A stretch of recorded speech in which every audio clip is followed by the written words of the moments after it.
What's up, guys? Jack Critic just turned 17.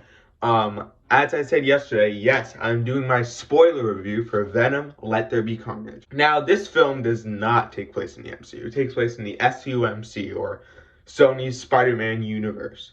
Now, with the multiverse breaking in the MCU and stuff, it's a perfect opportunity to have a crossover with the Sony characters, such as Nightwatch, Craven, Silver Sable, Black Cat, Venom, and possibly, even if we're going to go off the logic that a dead character like, well, Doc Ock is coming back, then possibly even Carnage, or Shriek, or even Toxin, which, by the way, gets teased in this movie. It cuts to Patrick Mulligan, and he gets like hanged. He gets hanged in this movie by Shriek. And I looked over at my friend and it was like, oh, I guess he's dead now. But then it cuts back to him later and we see there's some like that symbiote kind of thing in his eye. His eyes glow blue almost. And it looks like it's gonna set up Toxin in a future movie. Which, by the way, I was shocked just to find out, which I already knew about it when Andy Serkis already confirmed it. The fact that they actually did put Patrick Mulligan, aka Toxin, in a movie. So that is going to lead to Toxin one way or another, somewhere down the line. The ending, the post-credit scene, which, by the way, one day I will post my audience reaction to that clip because I did record it. I recorded my reaction to the post-credit scene. So in the post-credit scene, Venom is lying down. And he's like, Eddie's lying down.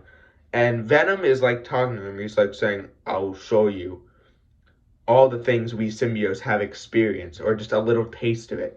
Then all of a sudden, everything starts shaking. This golden light comes from the windows. It's all going crazy and stuff. And then Venom enters the Marvel Cinematic Universe. So yes, Venom is officially in the MCU. His movies don't take place in the MCU. Like, for the main story of Venom: Let There Be Carnage, it does not take place within the MCU. It's part of Sony's universe.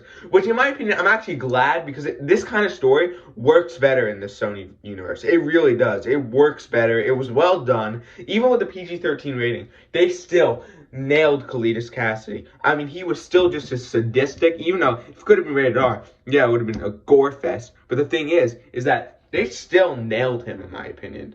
Absolutely nailed him. And I was happy about that. This is great. So yeah, Venom sees Tom Holland's Spider-Man on the TV with the MCU version of the Daily Bugle and licks the TV, which is, I'll admit, that was a little weird, but whatever. Venom likes to eat people. But think about this. Venom has officially entered the MCU. So if we're going to go by that logic, that means every other Sony character would have probably entered the MCU. Like all the ones that are confirmed, like for the SUMC or whatever it's called these days. Yeah, I mean, this is awesome though. We're getting a lot of good stuff, man. It's bound to happen. I mean, we're already getting No Way Home, and that's as big as it can be.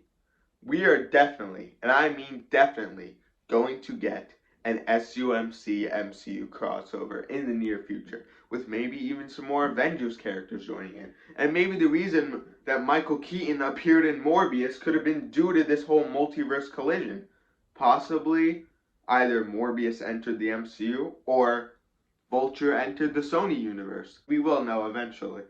But who knows? I'll see you guys later.